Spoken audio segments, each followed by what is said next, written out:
One of the main reasons why we chose this spot here to build our home was because we got a 0 reading on our EMF meter.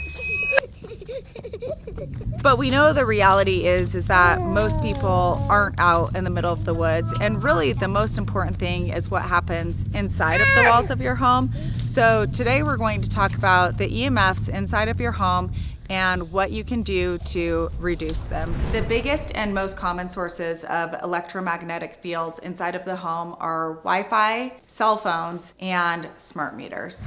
So we hear a lot of folks giving advice to just turn your Wi-Fi off at night. And to be honest, that's better than not doing anything, but it's really not going all the way in an instance where it is so easy to go all the way. If you're living in a house that was built sometime in the 90s, early 2000s, you probably already have your Ethernet ports in the walls, you just need to use them. But if you are in a house that does not have Ethernet ports in the walls, it is still tremendously easy to hardwire all of your internet connections. We have done this in every house that we've ever lived in. So all you need to do is, when you have your router here, figure out all the different lengths of Ethernet cables you'll need to get to all the different places where you need an internet connection. Order those cables, and it should be shielded Ethernet cables. That means it's not going to let any fields come out from the cable. You literally just plug the cable into the router, tack it up the wall, run it across the ceiling, go back down the wall wherever your connection is, and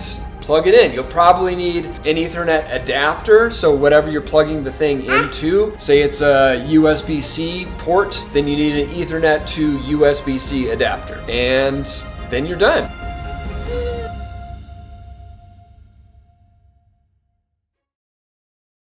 Let's talk about cell phones for a minute. The most effective strategy for not having EMS from a cell phone is don't have a cell phone, or have an old school flip phone that it's not a smartphone, it's not putting out all the EMF. Beyond that, there are quite a few things you can do to get dramatically less EMF reading than the phone would normally put out. So the lowest hanging fruit here is airplane mode and turning the data off. So whenever we're not expecting a call or we don't need to use the internet or anything, it's in airplane mode. It's not emitting any kind of signal whatsoever right now. If we are expecting a call, but don't need to use the internet, then the data is turned off. And that also will dramatically lessen the output. It should be noted as well here, we never have the Wi-Fi on the phone. We never have the Bluetooth turned on the phone.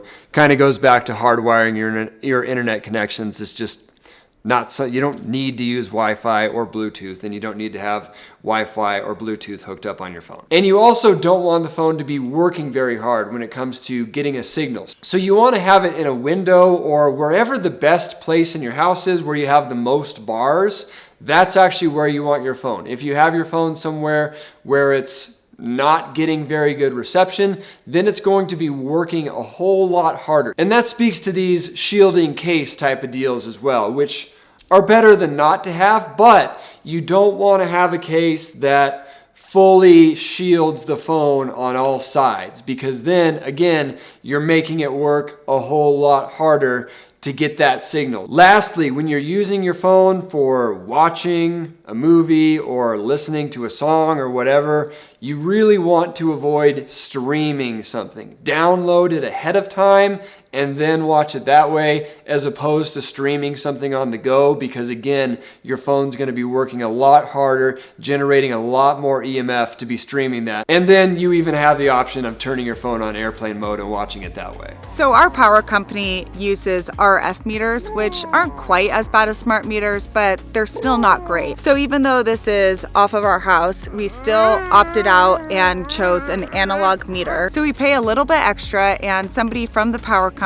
drives up here, takes the readings once a month, and we're able to fully opt out of the smart meter program. If you do happen to be in one of the few places that doesn't have an opt-out program, and the only way to find that out is by calling your power company directly, then we do know of a shield that we like, and we'll link to that in the description as well. Be aware of what your devices are doing. I cannot stress this enough. Obviously, with your computers, like Ryan showed you on cell phones, you'll always want to make sure that you select airplane mode, but other things that you may not know are emitting EMFs are game stations or printers This printer, when it's unplugged, I get a 0 reading. So I only plug it in when I need to use it, and then I immediately unplug it. And I'll show you what happens when I plug it in. All right, so now that this printer is plugged in, it's not connected to any networks. We don't even have Wi-Fi in our house.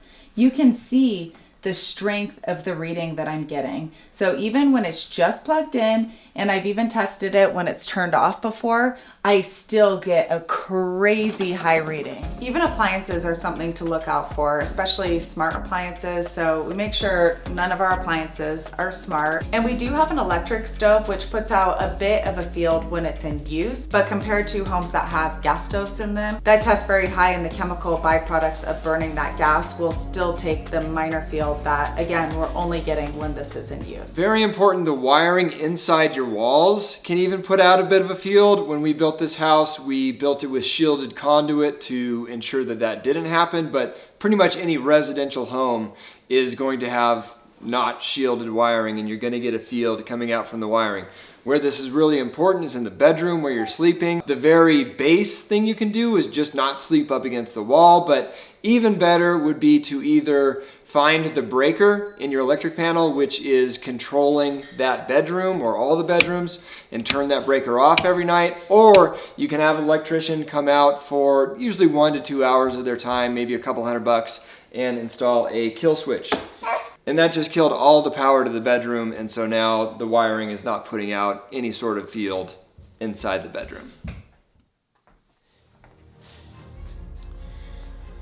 We have now covered the major things you can do to prevent electromagnetic fields from being generated within your own home, which again is the most important to handle first. But now, what to do about outside sources, your neighbor's Wi-Fi, cell phone towers, etc. First thing, get an EMF meter. This is the Acousticom 2, which is the most accurate for electromagnetic field. But if I were just to get one meter, it would probably be the tri-field, because then you can measure electromagnetic fields, electric fields, and magnetic fields, which are all a little different. So that's the first thing, is just getting a meter. Then you can see where around your house has the worst spots. Unfortunately, after we built this house, we found out there was some reading on the second level, and that some of that reading is in the kids' room, ironically. So the two things you can do for exposures that you don't have any control over is, one, work with a building biologist or home EMF expert that can come in and work with you on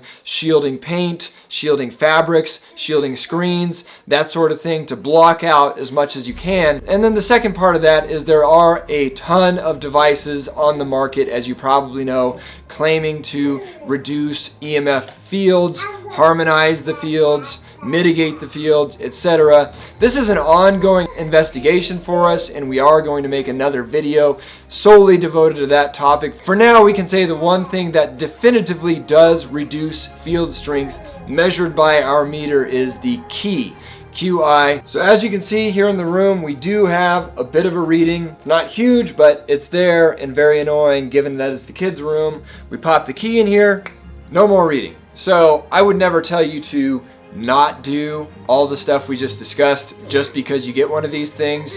There is no magic bullet, but this is the best thing we found so far. It's an ongoing investigation for us, and we will continue to make more videos about this sort of thing as we go. That's all for now on how to have an EMF-free home.